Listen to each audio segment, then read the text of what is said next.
नमस्कार मंडळी, मी श्रेयास लाग या मराठी युट्यूब चॅनल मध्ये आपल्या सर्वांचं खूप खूप स्वागत आहे.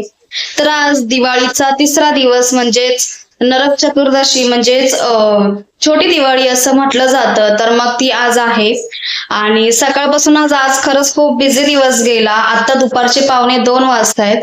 तर ह्या व्हिडिओला सुरुवात मी आता करतेय. त्याचं कारण असं आहे की सकाळी पहाटे उठून आपल्याला सर्व जे कार्य आहेत, जे आजची कार्य जी बोलतात म्हणजे उठणं लावण्यापासून म्हणजे तेल उठणं वगैरे लावण्यापासून, रांगोळी काढण्यापासून तर मग सकाळचा नाश्ता वगैरे ह्या सर्व गोष्टी झाल्या आहेत. आणि आता संदेश सेकंड होती आज त्यांची, तर मग ते कामाला गेले आहेत आणि त्यांना जास्त ते व्हिडिओमध्ये वगैरे दिसत नसतील. त्याचं कारण सुद्धा असं आहे की त्यांना जास्त सुट्ट्या अशा मिळत नाहीत आणि उद्या त्यांची सुट्टी आहे. उद्या लक्ष्मीपूजन असल्यामुळे मग त्यांनी उद्या सुट्टी घेतली आहे. त्यानंतर मग आम्ही परवा तिकडे वसईला जाणार आहोत, ते आम्हाला सोडायला सुद्धा येतील.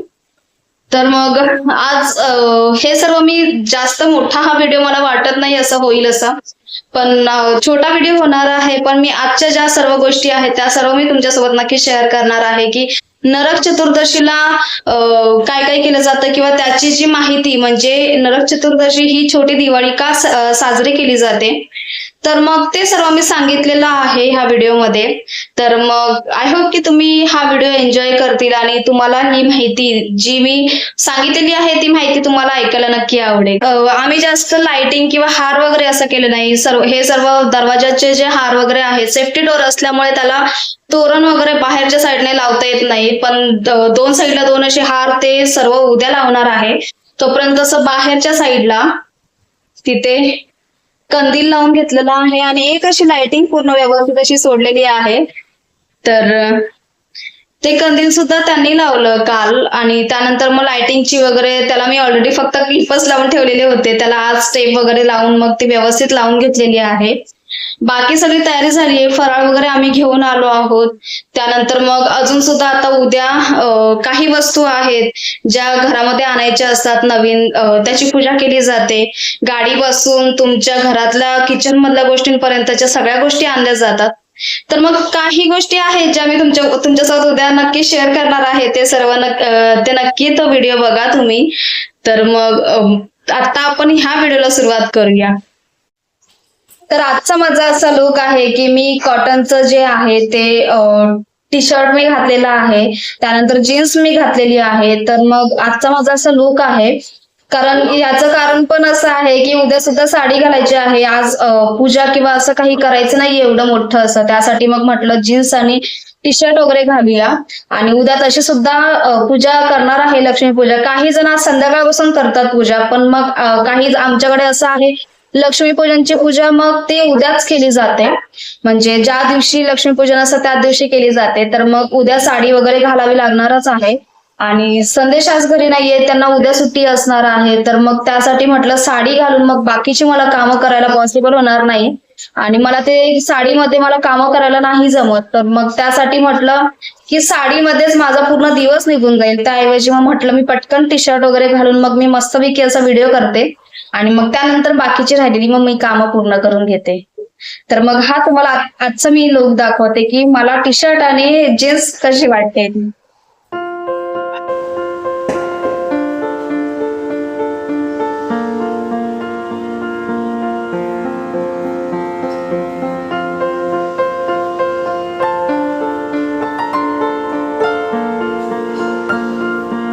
नरक चतुर्दशीची कहाणी सांगितली जाते. यानुसार असुरांचा राजा नरकासूर प्रागज्योतिषपूर नेपाळचा दक्षिण प्रांत येथे राज्य करीत होता. एका युद्धात इंद्रावर विजय प्राप्त केल्यावर देवांची माता अदिती हिची सुंदर कर्णकुंडल त्याने हिसकावून घेतली. तसेच देव आणि संतांच्या 16,000 कन्यांना आपल्या अंतःपुरात कैदेत ठेवले. अश्विन कृष्ण चतुर्दशीला नरकासुराचा वध करून श्रीकृष्णांनी या सर्व स्त्रियांची मुक्तता करून दिली. अदितीची मौल्यवान कर्णकुंडल प्राप्त करून दिली. दिली.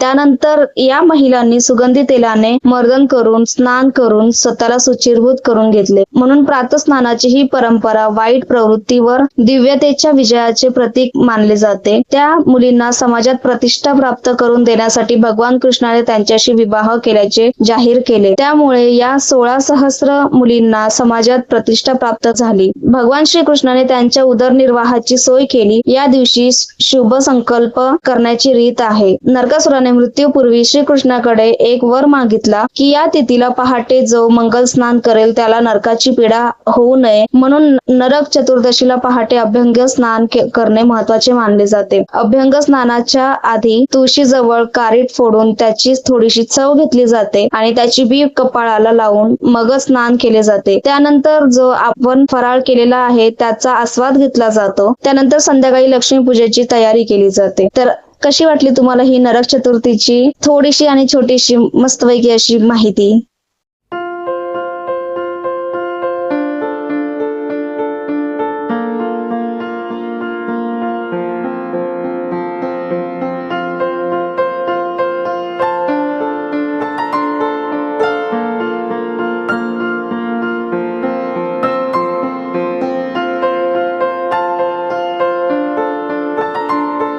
तुम्ही ते बघू शकता, आपल्या गुलाबाच्या झाडाला ऑलरेडी 4 फुलं आलेली आहेत. खूप छान पैकी असं हे झाड लहान असून सुद्धा खूप छान असं फुलतं आहे फुलांनी.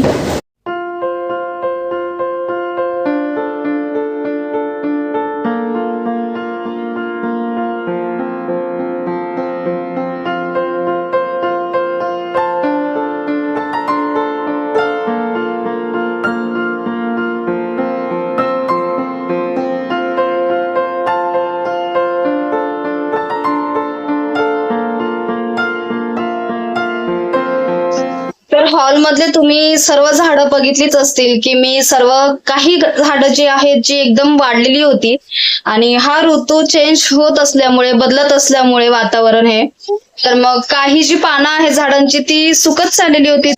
त्यामुळे म्हटलं की ते थोडेसे कट करून घेऊयात झाडं, कारण की मग त्यांना वाढायला तेवढा सपोर्ट मिळत नाही. तर मग म्हटलं थोडीशी झाडं कट करून घेऊया.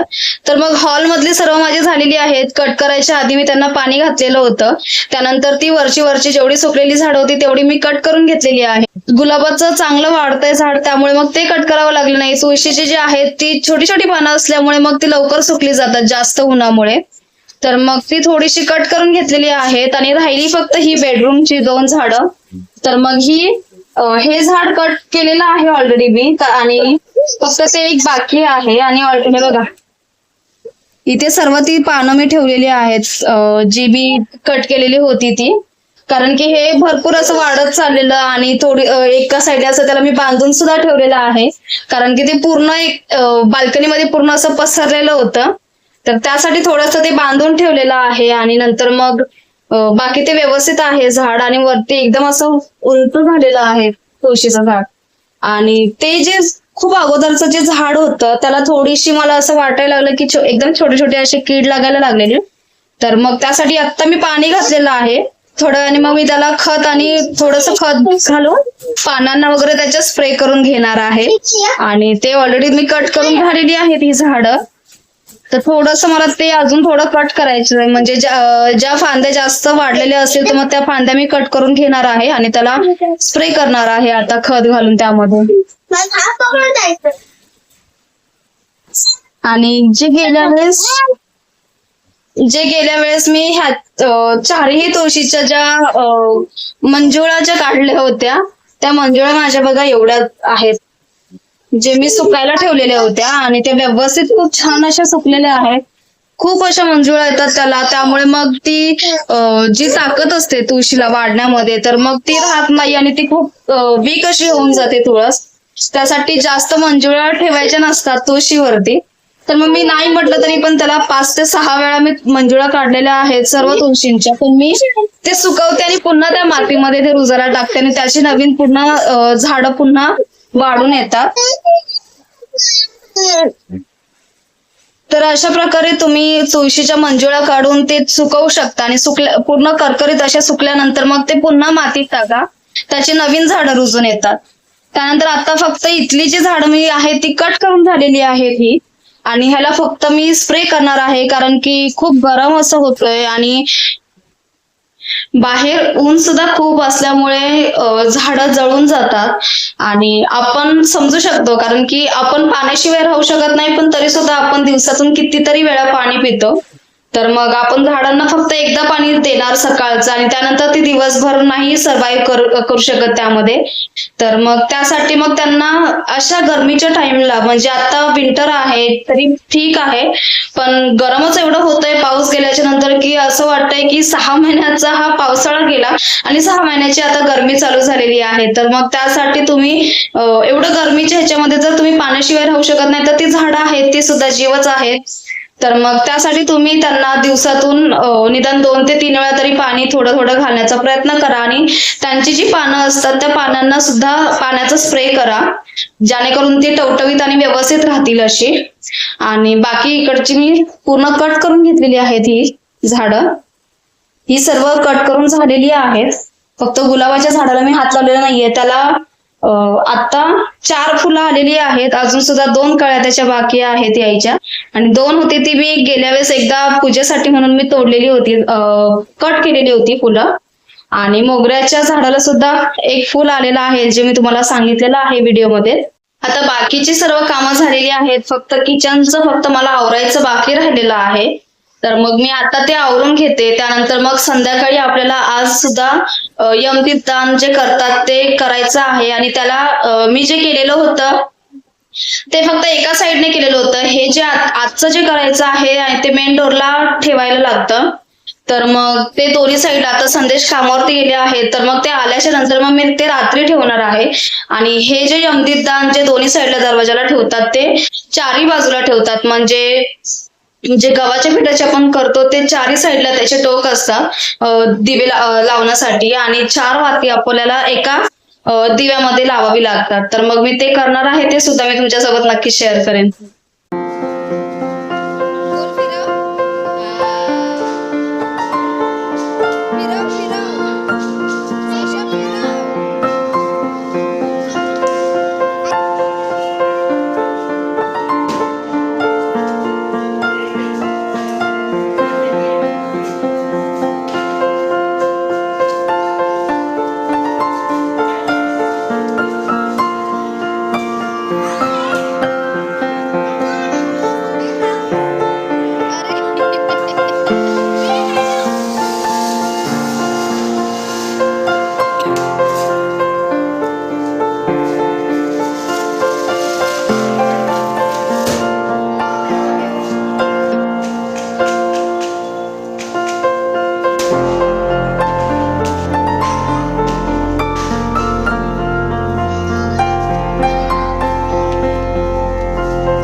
इथे सर्व मुलं फटाके वाजवत होते, पण श्रेयांश एवढा घाबरत होता की तो लावलेल्या बाईकच्या मागे जाऊन उभा राहून वाकून बघत होता. तो पुढे यायलाच तयार नव्हता. कशा पद्धतीने तो बघतोय ते बघा, त्याला पुढे यायचंच नाहीये.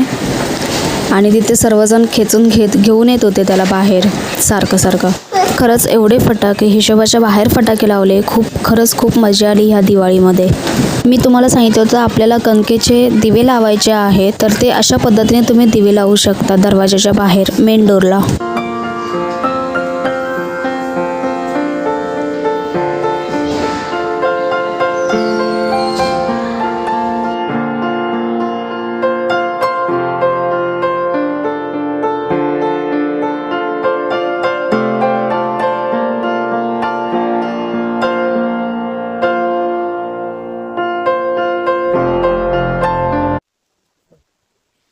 आजच्या या व्हिडिओला मी इथेच एंड करते. आय होप की तुम्हाला हा व्हिडिओ आवडला असेल आणि ह्या व्हिडिओमध्ये जी मी माहिती सांगितली की नरक चतुर्दशी म्हणजे छोटी दिवाळी ही का सेलिब्रेट केली जाते किंवा का साजरी केली जाते, त्याची छोटीशी अशी माहिती होती जी तुम्हाला ऐकायला कशी वाटली ते मला कमेंट्स करून नक्की सांगा. तोपर्यंत आपण असंच भेटत राहू पुढच्या नवीन नवीन आणि छान छान व्हिडिओ सहित. तोपर्यंत सर्वांनी स्वतःची काळजी घ्या. बाय. आणि जर हा व्हिडिओ तुम्हाला जर आवडला असेल तर व्हिडिओला जास्तीत जास्त लाईक करा, शेअर करा आणि सबस्क्राईब करायला नक्की विसरू नका. बाय. बाय.